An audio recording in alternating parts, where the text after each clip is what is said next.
श्रीमन्महागणाधिपतये नमः। श्री सरस्वती नमः। श्री गुरुभ्यो नमः। यदा लम्बोदरं हन्ति सतां प्रत्यूह सम्भवं तदा लम्बे दयालम्बं लम्बोदरपदाम्बुजम्। शारदा शारदाम्भोजवदना वदनाम्बुजे सर्वदा सर्वदास्माकं सन्निधिं सन्निधिं प्रिया। नमस्तस्मै भगवते नारदाय महात्मने कामक्रोधविहीनाय ऋषीणां प्रवराय च। गुरुर्ब्रह्मा गुरुर्विष्णु गुरुर्देवो महेश्वरः गुरुः साक्षात् परं ब्रह्म तस्मै श्री गुरवे नमः। जयांसा जनी जन्म नामार्थ झाला जयाने सदा वासनामात केला।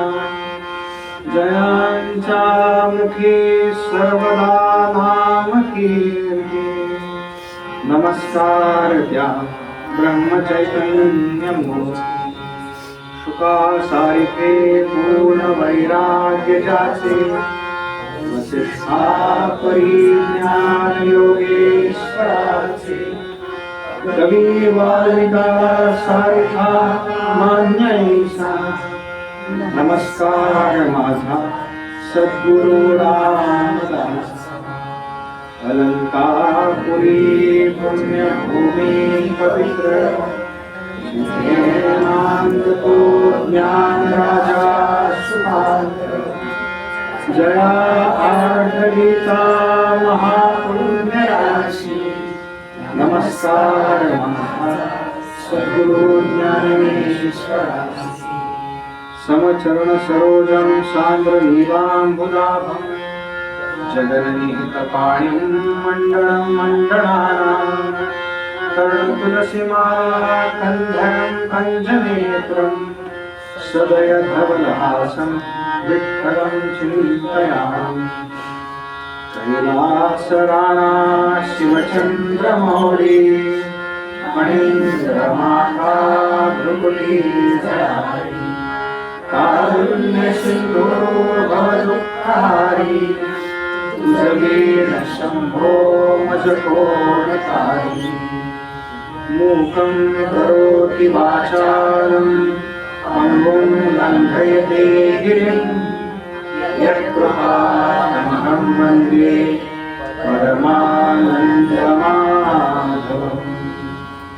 या देवी सर्वभूतेषु मातृरूपेण संस्थिता नमस्तस्यै नमस्तस्यै नमस्तस्यै नमो नमः।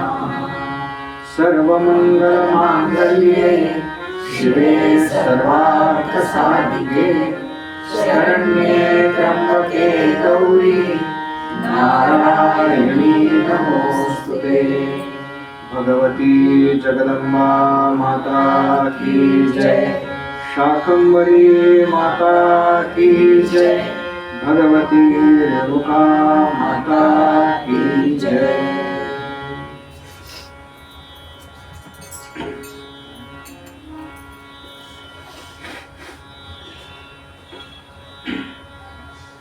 जगदंबेचं गोड नाम मुखाने घेऊ। मी सांगेन माझ्या पाठीमागून म्हणायचं, कारण नेहमी नेहमी म्हणत नाही आपण ही भजन. श्रीराम जयराम जय जयराम किंवा कृष्णाची भजन असतात ती नेहमी म्हटली जातात ना. त्यामुळे माझ्याकडे लक्ष द्या. सोपं आहे, सोपं आहे आणि छोटं आहे, पण रोज वेगवेगळं नाम घेणार आहे.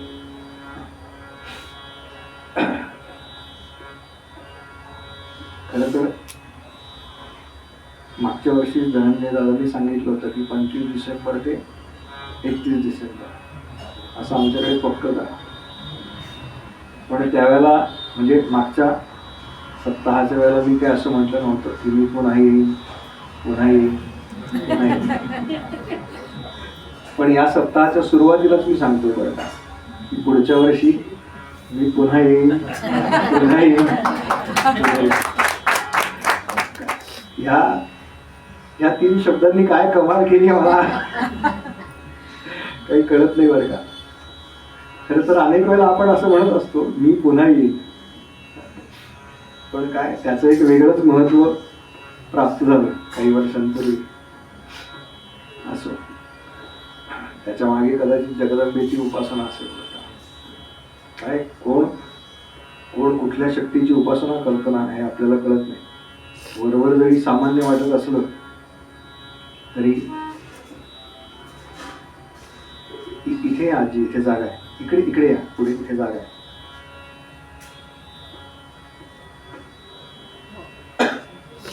तरी कोण कोणाची आणि कशी उपासना करतं हे आपल्याला माहिती नसतं. आपल्याला समोर आली एखादी व्यक्ती ना की कळत नाही बरं का. म्हणजे कपड्यावरनं कळू शकतं बरं का हा किती श्रीमंत आहे, कुठल्या गाडीत आलाय याच्यावर श्रीमंती कळू शकते, पण उपासना कळत नाही. लक्षात घ्या, जी परमार्थामध्ये सगळ्यात महत्वाचं काय आहे तर ती उपासना आहे. बाकी सगळं गौण आहे बरं का. आपली गडबड नेमकी तिथे होते.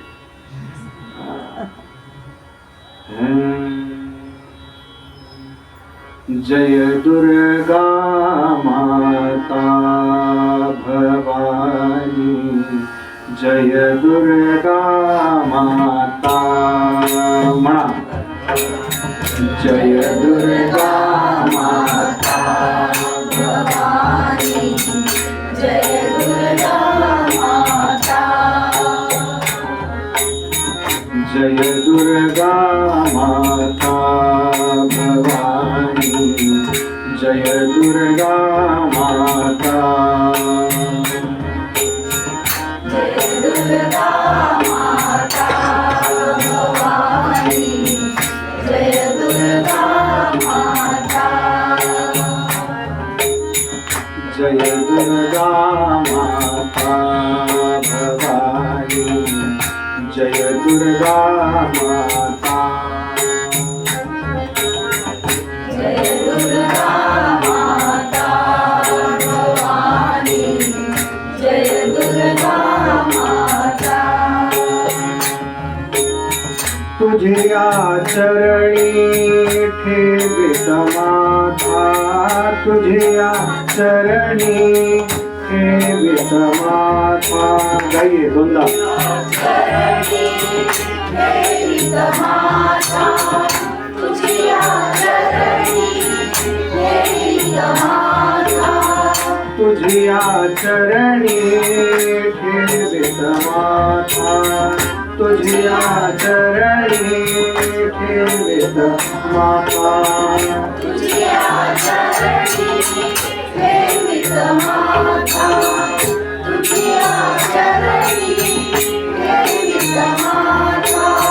कृपा करिये दाता भवानी, कृपा करिये दाता,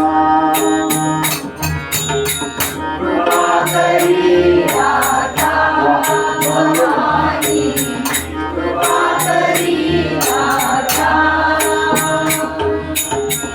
जय दुर्गा माता भवानी, जय दुर्गा माता,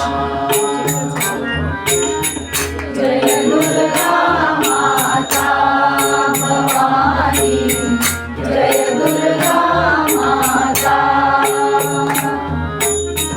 जय दुर्गा माता भवानी, जय दुर्गा माता, जय दुर्गा माता भवानी, जय दुर्गा माता. जय अम्बा माता भवानी, जय अम्बा माता, जय अम्बा माता भवानी, जय अम्बा माता, जय अम्बा माता भवानी, जय अम्बा माता,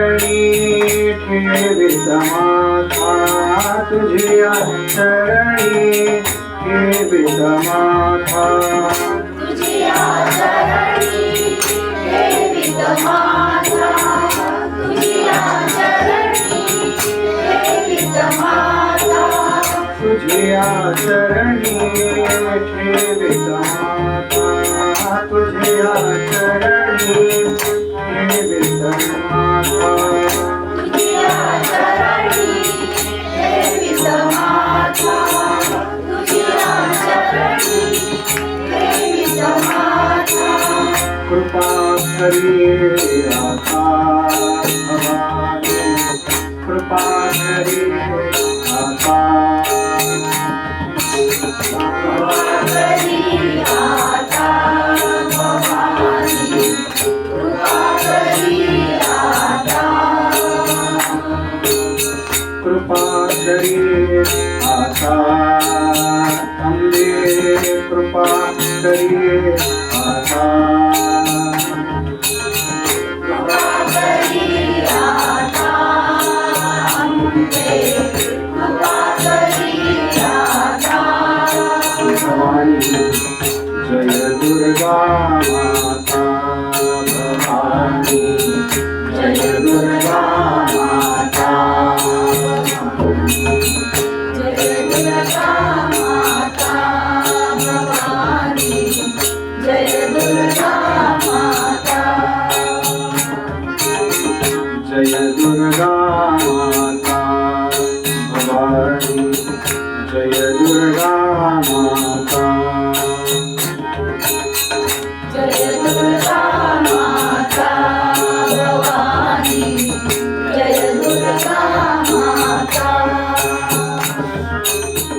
जय दुर्गा माता भवानी जय दुर्गा माता जय दुर्गा माता भवानी जय दुर्गा माता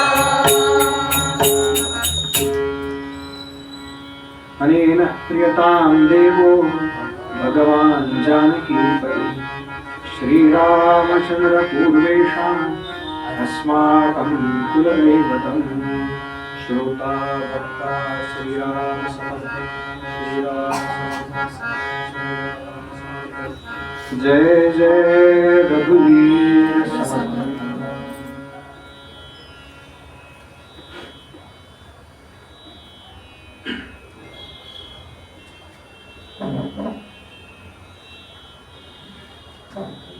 आजपासून 31 तारखेपर्यंत एक अत्यंत महत्वाचं पुराण आपण सगळेजण अभ्यासणार आहोत बरं का. महत्वाचं आणि अवघड याचं कारण जसं श्रीमद भागवत आपण मागच्या वर्षी त्याचा थोडा अभ्यास करण्याचा प्रयत्न केला,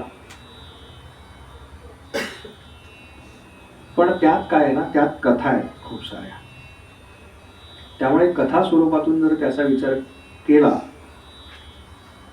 तर कथा ह्या सगळ्यांना प्रिय असतात. नाही का? गोष्ट कोणाला आवडत नाही. तुला एक गोष्ट सांगतो असं जर आपण लहान मुलांना म्हटलं ना तर तो कदाचित, म्हणजे मी खरं तर हे धाडसानच म्हणतोय, मोबाईल बाजूला ठेवेल. एवढी ताकद आहे बरं का गोष्टीमध्ये. असं मी म्हणतोय, तो ठेवेलच असं नाही, पण म्हणायला काय जातं ना, कीर्तनकारांनी प्रवचनकारांनी काय खूप सोडून आहेत आजच्या भाषेमध्ये.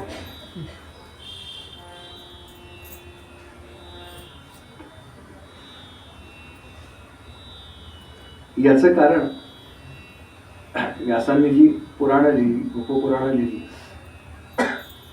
त्यातलं देवी भागवत आणि शिवपुराण, हे मी शिवपुराणाच्या वेळेला सुद्धा बोललो होतो, ही दोन उपासनेची पुराण आहे. म्हणजे या दोन पुराणांमध्ये वेगवेगळ्या उपासना सांगितलेल्या आहेत. अमुक केलं तर अमुक होतं, अमुक केलं तर अमुक होतं, अमुक केलं तर अमुक.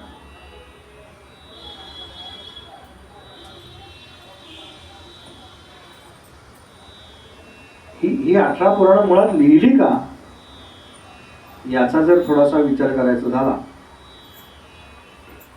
तर असं म्हणता येईल आपल्याला, काय हे थोडंसं नीट समजावून घ्या बरं का. प्रस्तावना व्यवस्थित कळली ना तर मग पुढे, नाहीतर काय होतं, छान सांगितलं बरं का,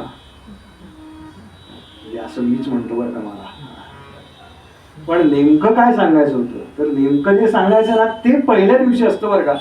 बाकी हे सोहळे वगैरे आपण करतो ना ते याला पूरक आहेत बरं का. इमारतीला नाही का रंग लावतो, खिडक्या छान चमकदार करतो, ते कशा करतात तर ते पूरक आहे त्या सगळ्या. मुख्य काय आहे, मुख्य पाया आहे. ही प्रस्तावना पहिल्या 15-20 मिनिटांमध्ये होते बरं का, कथा सुरू होण्यापूर्वी. कलियुगाचं वर्णन आपल्या सगळ्यांना माहिती, सगळ्या पुराणांमध्ये आलंय बरं का. कलियुगाचं वर्णन कसं, कलियुगामध्ये कसे लोक वागणार आहेत. मोबाईलचा शोध लागल्यानंतर तर अजूनच अवघड होत जाणार आहे, हे माहिती असणार बरं का असाल ना त्या.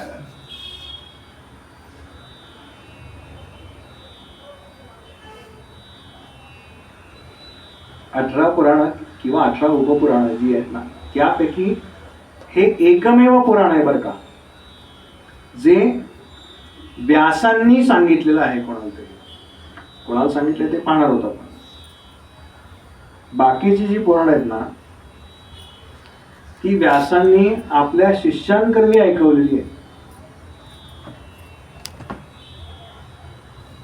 मग मला सांगा, ज्ञानेश्वरी माऊली अधिक चांगल्या पद्धतीने सांगू शकतील का बाकी कोणी? याचं महत्व काय आहे एवढं, तर हे व्यासांनी थेट परिणाम करण्याकरता शिष्यांना त्यांनीच शिकवली त्यांच्या. पण एखाद्याला आता हे सांगण्याची गरज आहे.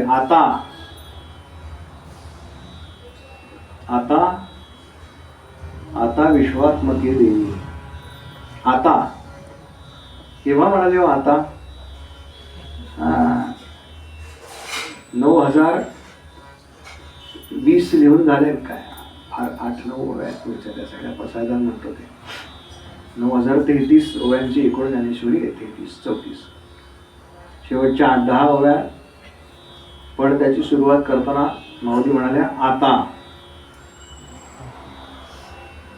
म्हणजे केव्हा, तर आताचे अनेक प्रकार आहेत बरं का. आता केव्हा म्हणतात याचे प्रकार आहेत. आता हे समानार्थी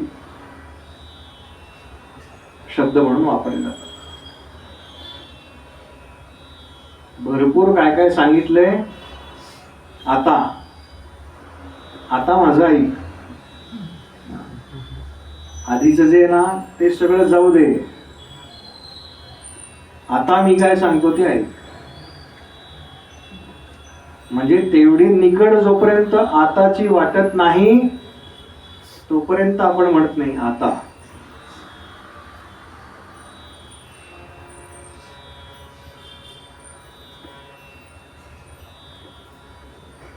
मनुष्य जन्मात आल्यानंतर किंबहुना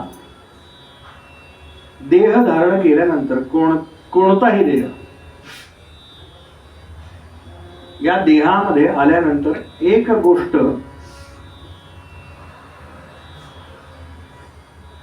मुंगीपासून हत्तीपर्यंत किंवा माणसापासून ब्रह्मदेवापर्यंत एक गोष्ट सामायिक आहे.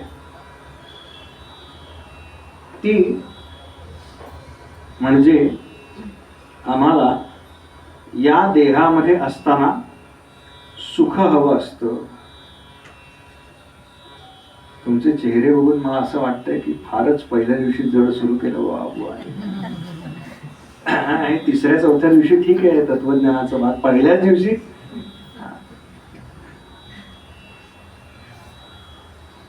पण हे इतकं सोपं नाहीच आहे बरं का. देवी भागवताची कथा सांगणारच आहे मी बरं का. पण प्रस्तावना नीट कळली नाही तर गंमत नाही त्याची. काय आपण हे का ऐकतोय, हे का ऐकतोय हे पक्क झालं पाहिजे ना आतमध्ये, नाही का. तुम्ही मी प्रवास करून वेळ पैसे खर्च करून हा? काय येतोय ते, काय ऐकतोय, तर ते पक्क झालं पाहिजे आतमध्ये.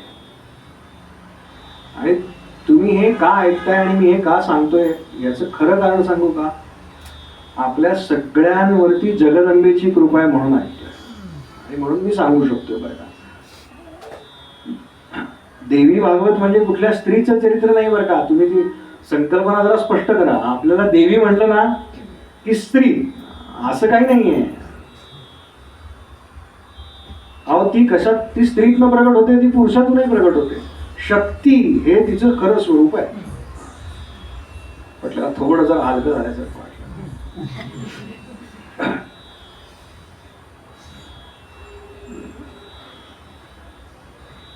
म्हणजे आपल्या घरी काही हिंमत आहे का आपण काही करायची? हा, बघा कोणालाही फोन केला ना आणि काही विचारलं मी तर पहिलं धनंजय दादा काय म्हणतात, हिला विचारून सांगतो. आहे की नाही? काय मामा खरं की नाही? हा, हिला विचारून सांगतो म्हणजे काय? दुपारही नाही म्हणतात ना कधीकडनं. काय असतं नाही, काय असतं गंमत सांगतो, लक्षात घ्या.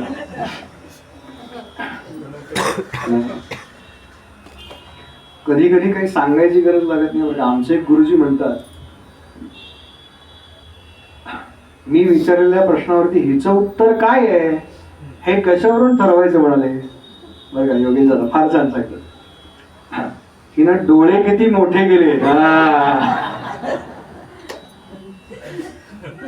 शक्ती स्वरूप आहे होती, शक्ती स्वरूप आहे. त्या भागाकडे पण थोडं प्रस्तावना एकदा पक्की करून घ्या. आम्हा सगळ्यांना देह धारण केल्यानंतर एक गोष्ट सगळ्यांमध्ये सामायिक आहे, ती म्हणजे आम्हाला सुख हवं आहे. बरं, फक्त सुख हवंय असं आहे का? तर नाही, पुन्हा त्यात काहीतरी स्पेसिफिकेशन्स आहेत. म्हणजे काय तर पहिला, ते सुख माझ्या ताब्यात पाहिजे, ज्याला स्वाधीन सुख असं म्हणतो. ते सुख माझ्या ताब्यात पाहिजे. नीट लक्षात ठेवा, मी शेवटच्या दिवशी हे विचारणार आहे सगळं. दुसरं, यापेक्षा अधिक नाही असं सुख पाहिजे. बरोबर आहे की नाही? म्हणजे याच्यापेक्षा अधिक काही नको असं सुख पाहिजे.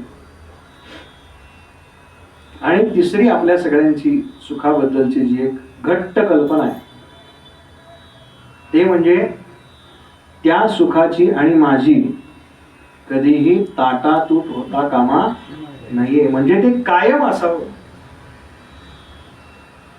बघा, ते स्वाधीन सुख असावं, ते आत्ता आहे त्याच्यापेक्षा जास्त नसावं, आणि ते कायम असावं. आणि या तीनही गोष्टी आपल्या हातात नाही.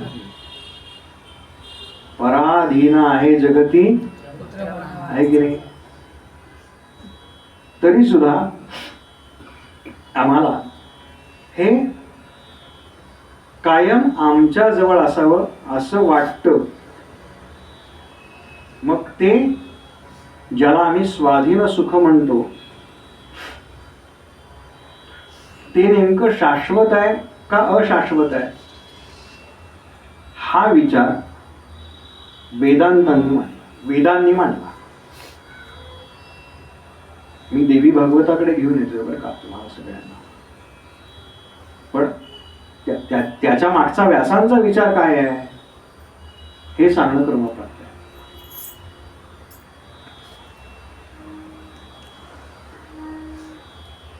ते शाश्वत असावं.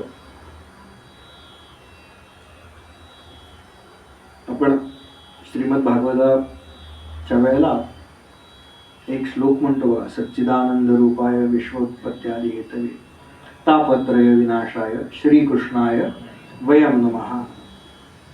ते सच्चिद आनंद स्वरूप नेमकं काय आहे हे देवी भागवत सांगतात. ते शाश्वत असावं, हे शाश्वत असलेलं सुख समजण्याकरता वेद सांगितले गेले. म्हणजे ते काय आहे हे सांगण्याकरता वेद सांगितले गेले. वेद शक्य आहे का हो वाचणं सगळ्यांना? त्या आमच्या देवव्रत रेखे नाही का, दंडक्रम पारायण,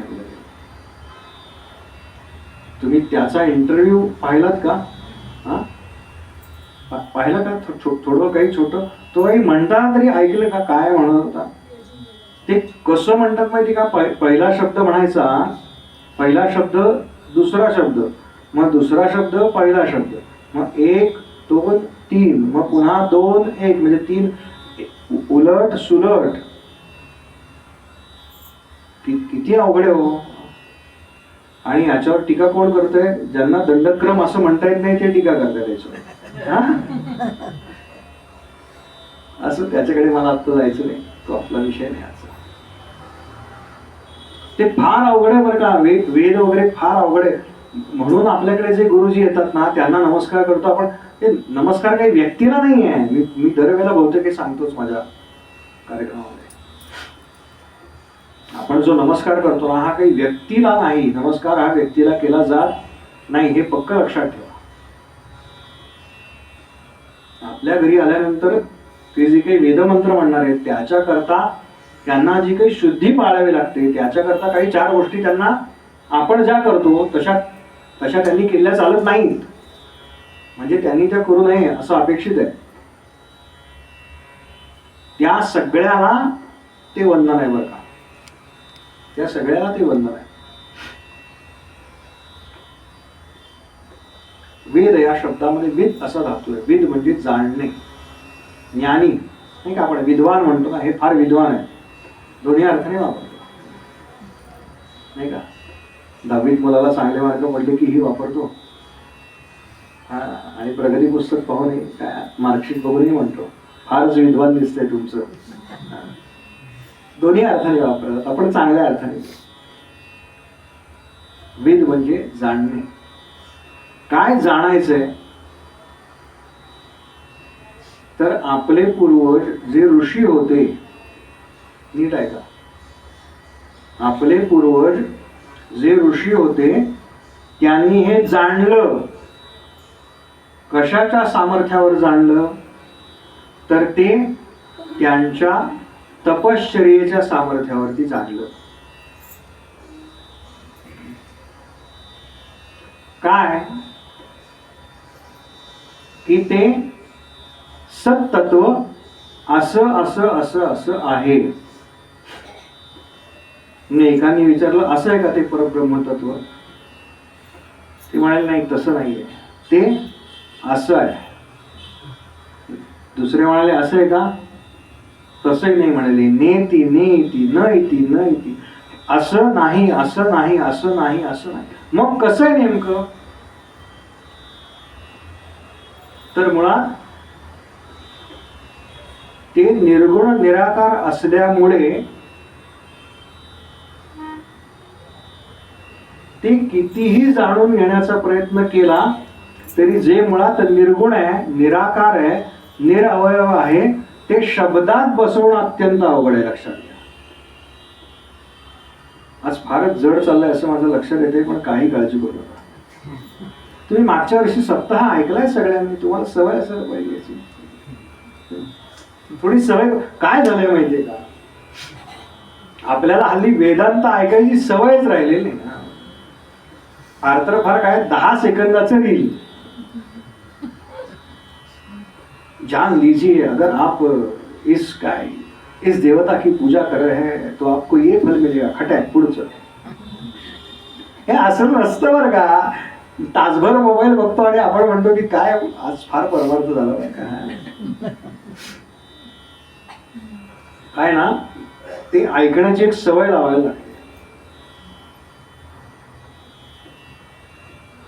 समर्थ म्हणतात समजले आणि वर्तले त्याची भाग्य पुरुष झाले. समजण्याकरता आधी मुळात ते ऐकावं लागतं. आणि काय वेद म्हणा, उपनिषद म्हणा, उपनिषद म्हणजे काय, वेदांत ज्याला म्हणतात, वेदांचा अंत, अंतिम भाग. आणि पुराण काय आहे, तर ती पुराण म्हणजे वेदांचं उपबृहण आहे असं सांगितलं. फार जबरदस्त शब्द आहे ना. काय म्हणाल, उपबृहण म्हणजे एनलार्जमेंट. आत्ता कळलं. वेदांचं उपबृहण म्हणजे काय आहे, तर ही पुराण आहे. म्हणून वेद समजावून घ्यायचे असतील तर उपनिषद आणि पुराणांचा अभ्यास करावा लागतो. याचं कारण वेद जे म्हणणारे आहेत, नीट ऐका, 12-12, 15-15 वर्ष जे गुरुगृही राहून किंवा वेदपाठ शाळांमध्ये राहून जे वेद म्हणतात, त्यातल्या सगळ्यांनाच ते समजले आहेत असं होत नाही. याचं कारण त्याचा अभ्यासक्रम वेगळा आहे. जसं आपण ग्रॅज्युएशन म्हणतो ना, मग मास्टर्स आहे, मग PhD आहे त्याच्यामध्ये, मग ती एकाच विषयात असते. इथे सगळ्या विषयातच PhD आहेत बरं का. म्हणजे असा व्यासोच्छिष्टम जगत सर्व, व्यासांकडे असा विषयच नाही की ज्याला स्पर्श झालेला नाही त्यांच्या जीवनात. आणि म्हणून हे समजण्याकरता पुराणांचा अभ्यास करावा लागतो. मग नुसती पुराणं वाचली तर ती काही फार कळत नाहीत बरं का. म्हणजे मी म्हणेनच की खरं तर तुम्ही मूळ आणा आणि वाचा, पण नुसतं वाचलं आणि समजलं असं होत नाही. मग ते कोणाकडनं तरी ऐकावं लागतं. अच्छा, असं म्हणायचं का व्यासांना.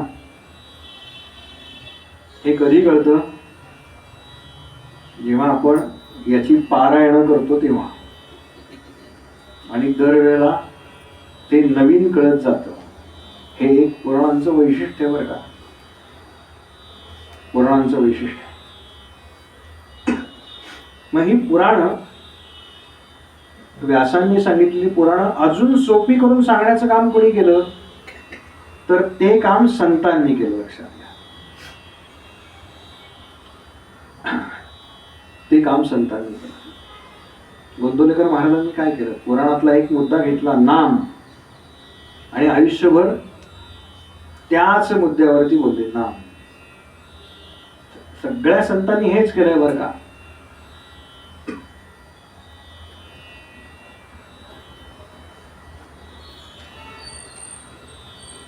माऊली म्हणतात संत कसे असतात, तर संत हे आईसारखे असतात.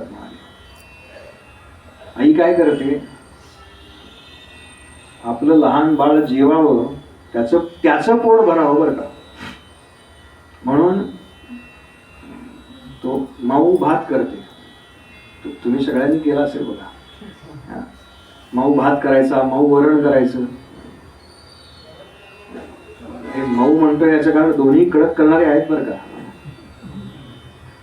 तो मऊसर भात करायचा, पुन्हा पुन्हा त्यात ते तूप घालायचं छान. तो पुन्हा थोडा, काही ठिकाणी हिंग घालतात, ते बाजूला आहे ते सुद्धा लहान बाळाला. असं सगळं करायचं. आणि आपण जो एक घास खातो त्याचे 20 घास करायचे. एका घासा 20 ठाया कीजे, माऊलींचे शब्द आहेत ज्ञानेश्वरीतले. आई काय करते, त्या एका घासाचे 20 घास करते. आणि ते पोरग गावभर हिंडत असतं बघा. एक घास चिवचा, एक घास खाऊचा. हे मी तुम्हाला फार जुनं सांगतोय. आता त्याच्या समोर मोबाईल चालू करायचा की काही ते पळत नाही, आहे की नाही. काय ती सुद्धा एक वेगळी गंमत होती ना आजी आजोबांना. तो एक वेगळा हे होता. त्यामुळे त्यांना वेगळा भांडायला वेळच मिळायचा नाही. लहान मुलंच एवढी दमवायची. या खोलीतून त्या खोलीत, मग काय ते जिम वगैरे जायला लागायचंच नाही. आता ते सगळं राहिलं नाही. ती म्हणते मला भाऊ तोरसेकर बघायचंय, आणि आजोबाई म्हणतात बरं झालं मलाही तेच बघायचं होतं, जरा मोठा आवाज कर मी आपला ऐकतो. ते एक मर्यादेपर्यंत ठीक आहे बरं का, माझा काही विरोध नाही या सगळ्याला बरं का, पण नेमकं काय करायचंय आपल्याला ते आपल्याला कळलं पाहिजे. याचं कारण आपण सगळेजण परमार्थ करणारे आहोत म्हणून सांगतोय. आपल्या चौकात उभं राहून मी हे सांगायला लागलो तर कोणी ऐकणार नाही, त्याचा उपयोग नाही बरं का.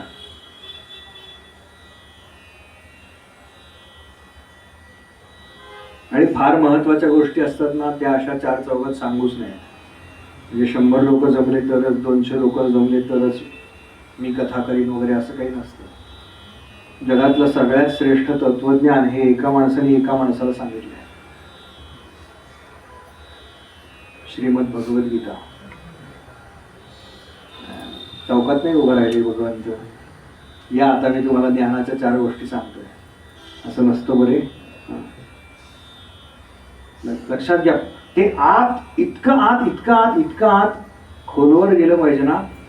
किती खोलवर गेलं पाहिजे, जो आतमध्ये ऐकणार आहे ना तोच सांगणार आहे. हे जोपर्यंत आपलं पक्क होत नाही ना तोपर्यंत ते इथे पेटलं पाहिजे बरं का, इथे पेटलं पाहिजे, त्याशिवाय होत नाही. आपण आपल्या काय, कोणी 2 माळा, कोणी 10 माळा, कोणी 13, काय रामरक्षा काय म्हणतो आम्ही, अगदीच काही करत नाही तर त्यांना चांगलं आहे बरं का. ह्या आता उरलेल्या 5-6 दिवसांवर 6 दिवसामध्ये सर्व मंगल मांगल्ये शिवे सर्वार्थ साधिके हा जो जप आहे तो अधिकाधिक करा. त्याचं फल अधिक आहे. सप्ताहामध्ये किंवा असं विशेष नियोजनामध्ये या सगळ्याचं जपाचं महत्व अधिक आहे बरं का. एखादी विशिष्ट उपासना आहे ना, जगदंबेचं अनुष्ठान आपण आत्ता केलेलं आहे, त्यामुळे त्या जपाचं महत्व आहे. ते एक महत्वाचं. पण हे करत असताना कलियुगामध्ये नेहमी आपल्या मनामध्ये आत्ताच्या भाषेत एक कॉन्फ्लिक्ट कायम चालू असतो.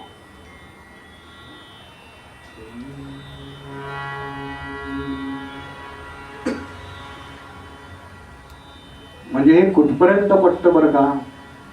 नाही परमार्थ केला पाहिजे, काय माळा केल्या पाहिजे, हे इथून घरी जाईपर्यंत फार तर. एकदा का आपण घरी गेलो की सगळं मग उद्या 4 वाजता आठवतो बरं का, नाही बुवांनी सांगितलं होतं केलं पाहिजे बरं का. आपण तर सामान्य होतो, आपल्या आयुष्यामध्ये असे प्रसंग कायम येणारच. आपल्या आजूबाजूला एवढं काय काय आपण वाढवून ठेवलंय ना, बरं ते दुसरं कोणी नाही बरं का.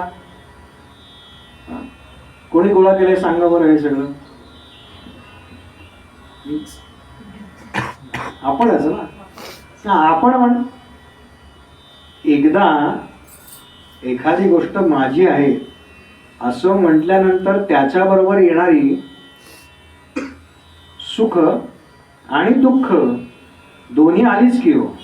त्याच्यापासून नाम कुठे पळते आपल्याला. पण हे तुमचं माझं नाहीये बरं का. संत सुद्धा याच्यामध्ये अडकलेले आहेत. संत सुद्धा या द्विधा मनस्थितीमध्ये अडकलेले आहेत. भक्ती करू का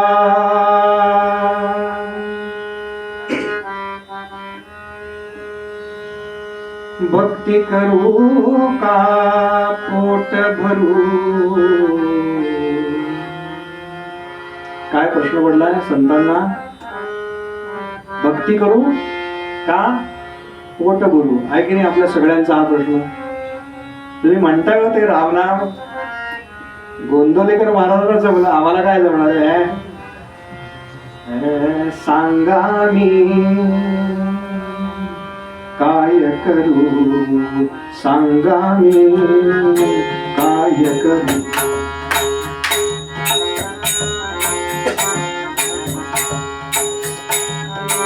जरा फार जड चाललो होतं ना, त्यामुळे थोडं लाईट नाही. भक्ती करू का पोट भरू, भक्ती करू का पोट भरू, सांगा मी काय करू, सांगा मी काय करू.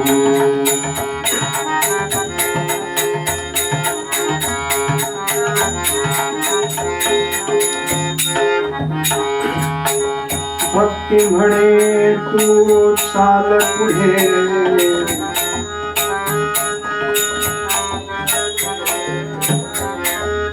आपण कोणाला तरी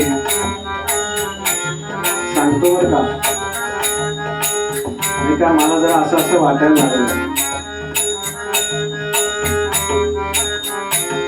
साधनेमध्ये मी काय, साधनेमध्ये जेव्हा सिद्धी प्राप्त व्हायला सुरुवात होते तेव्हा खरी गंमत झालेली असते. आपण त्या सिद्धींमध्ये अडकायला लागलेलो असतो.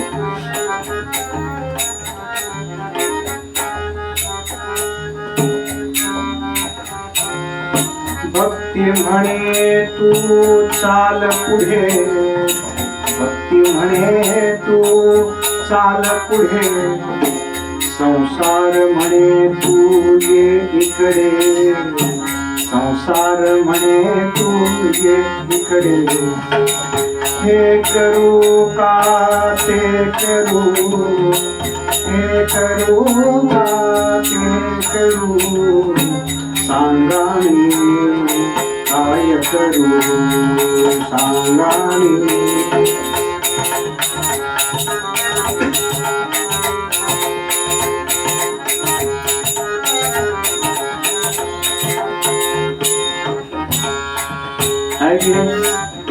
संसार म्हणे तू ये इकडे, आहे की नाही हो.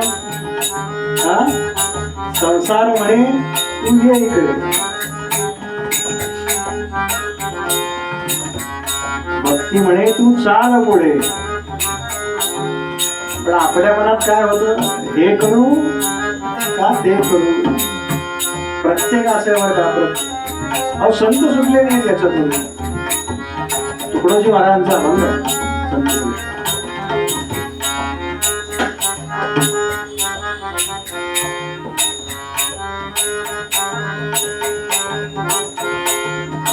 भक्ती बिना तो देव न दिसे, भक्ती बिना तो देव न दिसे.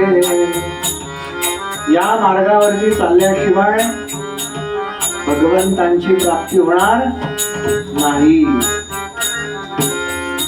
खरं की नाही.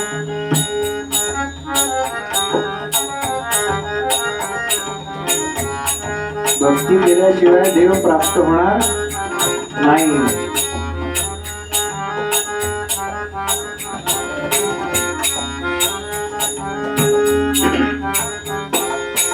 भक्ती विना देव दिसत नाही, भक्ती विना देव दिसत नाही.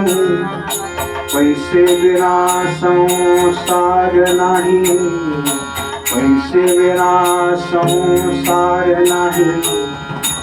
हे करू का ते करू, हे करू का ते करू, सांगा मी काय करू, सांगा मी काय करू, सांगा मी काय करू.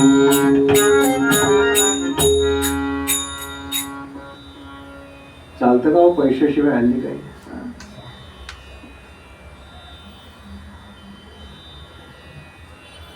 आहे का शक्य. भक्तीशिवाय देव दिसत नाही. तुकडोजी महाराज म्हणतात, पण पैशाशिवाय संसार चालत. देवा मी हे करू का ते करू?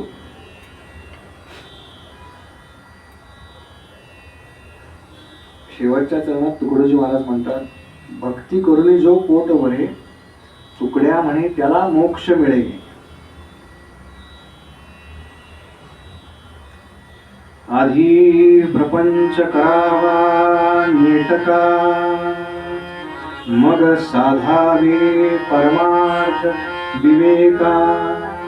आधी प्रपंच करावा नेटका.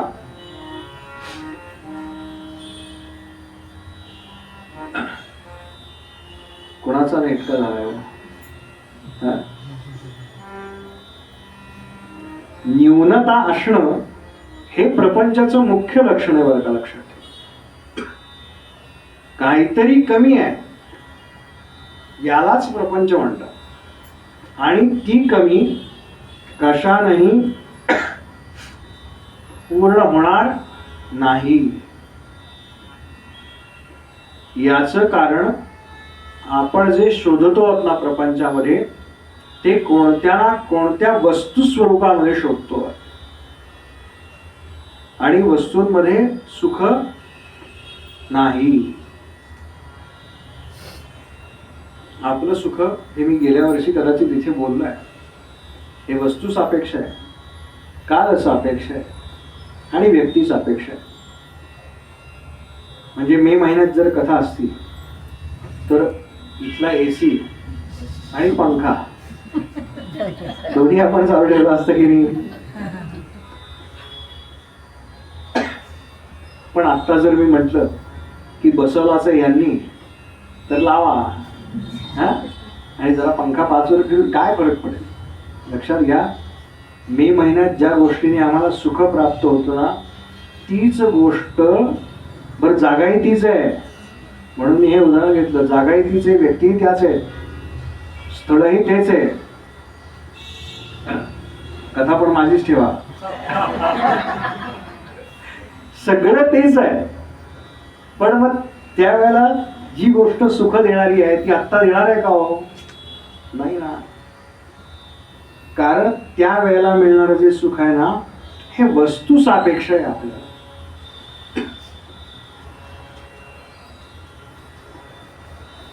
संतांचे चेहरे बघावं,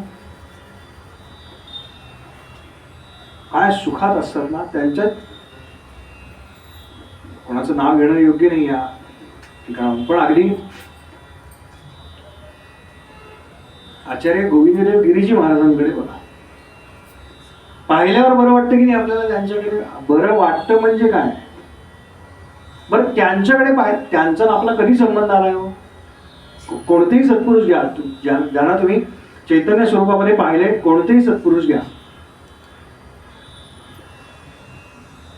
त्यांच्या चेहऱ्याकडे पाहिल्यावर काय जबरदस्त दिसतात, काय तेजपुंज चेहरा आहे. यांच्याकडे पाहिलं की बरं वाटतं. आहेत ना अशा व्यक्ती? नाहीतर काही लोकांकडे सगळं आहे, पण यांच्याकडे पाहिलं ना,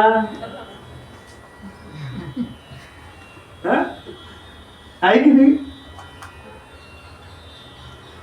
बरं, संसार नावाची गोष्ट अशी आहे की ज्यांच्याकडे पाहायला नको वाटतं त्यांची गाठ रोज पडते, आहे की नाही?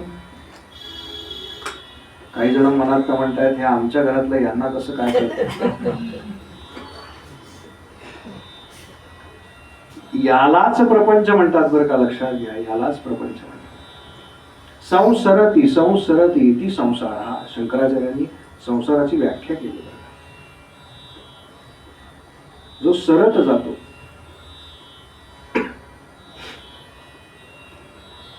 याचा अर्थ आतापर्यंत आपण जे ऐकलं त्याचा मतित अर्थ असा आहे की जर भगवंतांची प्राप्ती करायची असेल तर संसाराचा एका अर्थानं त्याग केला पाहिजे. आणि संसारामध्ये जर आम्ही अडकून राहिलो तर आम्हाला इकडची प्राप्ती होणार नाही, असं आम्ही ऐकलेलं आहे.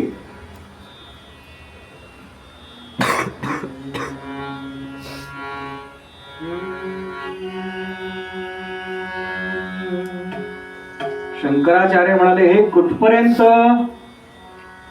यत्र अस्ति भोगो नहि तत्र मोक्षः. यत्र अस्ति भोगो नहि तत्र मोक्षः. यत्र अस्ति मोक्षो नहि तत्र भोगः.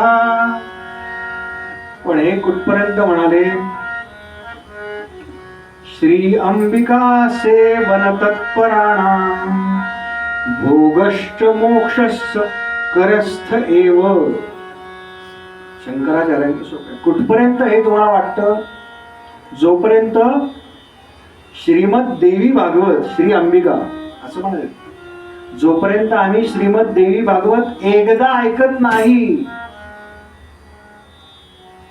तोपर्यंत आम्हाला असंच वाटत राहतं की परमार्थ करायचा असेल तर प्रपंच सोडावा लागतो आणि प्रपंच करायचा असेल तर परमार्थ सोडून द्यावा लागतो. सगळ्या ऋषींना सुद्धा तेच वाटलं बरं का.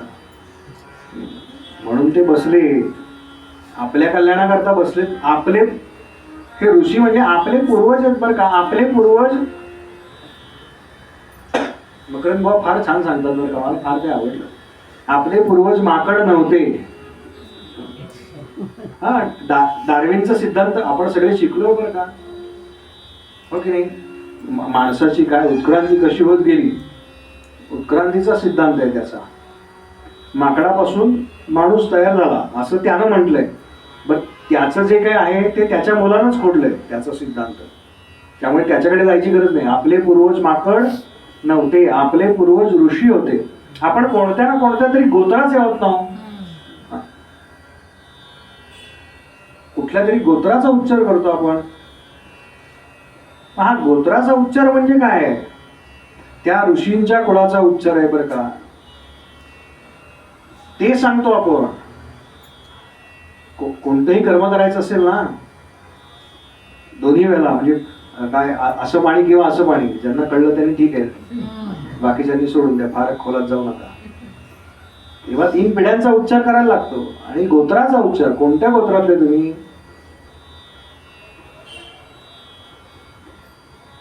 असं आम्ही आतापर्यंत ऐकलेलं आहे की म्हणाले जोपर्यंत भोगायचे तोपर्यंत मोक्ष नाही, आणि मोक्ष प्राप्ती हवी असेल तर भोगांचा त्याग करावा लागतो.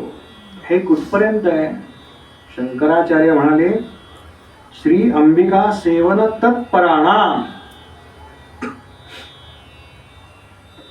शंकराचार्यांनी शक्तीचं खंडन करायला निघालेत बरं का. मी सांगेन कधीतरी कथा शंकराचार्यांची, या 2-3 दिवसात सांगेन. देवीच्या संदर्भातली आहे. त्यामुळे जोपर्यंत भगवती जगदंबेची सेवा आपल्या जीवनामध्ये येत नाही तोपर्यंतच आहे. एकदा का ती सेवा